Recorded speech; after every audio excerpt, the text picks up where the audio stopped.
ఏదెను తోటలో దేవుడు సృష్టించిన ప్రాణులందరిలో సర్పము అత్యంత చతురమైనది.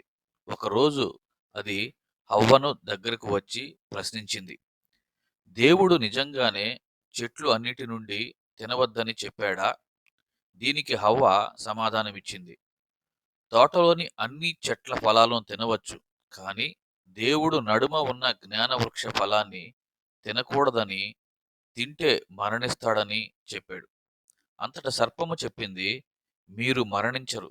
ఈ పండు తింటే మీ కళ్ళు తెరుచుకొని దేవుని వలె నీవు మంచి చెడులను అర్థం చేసుకోగలరు.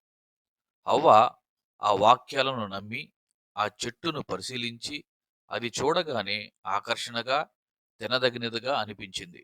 కనుక ఆమె ఆ ఫలాన్ని తీసుకొని తిని ఆదామునికి ఇచ్చింది. అతను తిన్నాడు. వాళ్ళిద్దరూ కళ్ళు తెరుచుకొని తమను తాము నగ్నులుగా తెలుసుకున్నారు. వెంటనే అంజూరపు ఆకులతో వస్త్రాలను కుట్టుకున్నారు. సాయంత్రం దేవుడు తోటలో సంచరించినప్పుడు ఆదాము, హవ్వ తాము దాచుకునేందుకు ప్రయత్నించారు. దేవుడు పిలిచాడు, ఆదామా, నీవెక్కడ ఉన్నావు? ఆదాము సమాధానమిచ్చాడు, నేను భయపడి దాక్కున్నాను, ఎందుకంటే నేను నగ్నుడను. దేవుడడిగాడు, నీవు నగ్నుడవని నీకు ఎవరు చెప్పారు? నేను నిషేధించిన ఫలాన్ని తిన్నావా? ఆదాము చెప్పాడు, హవ్వ నాకిచ్చింది, అందుకే తిన్నాను. హవ్వను దేవుడు ప్రశ్నించగా ఆమె సమాధానం చెప్పింది. సర్పము మోసగించినదని తిన్నాను. దీనితో దేవుడు శాపమిచ్చాడు. సర్పానికి, నీ జీవితమంతా నేలలో ఒరిగిపోతూ పొడిని తింటూ జీవించాలి.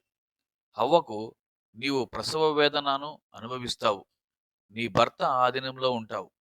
ఆదాముకు, నీ జీవితమంతా చెమటోడ్చి పనిచేయాలి.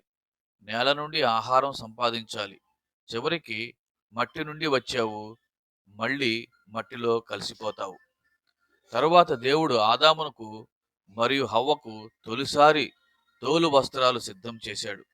తరువాత వారికి మరణశిక్ష వర్తించకుండా, తోటలోని జీవవృక్షం నుండి తినకుండా ఉండేందుకు వారిని ఏదెను తోట నుండి వెలివేసి కెరూబులను మరియు అగ్నిమయ ఖడ్గాన్ని ఉంచాడు.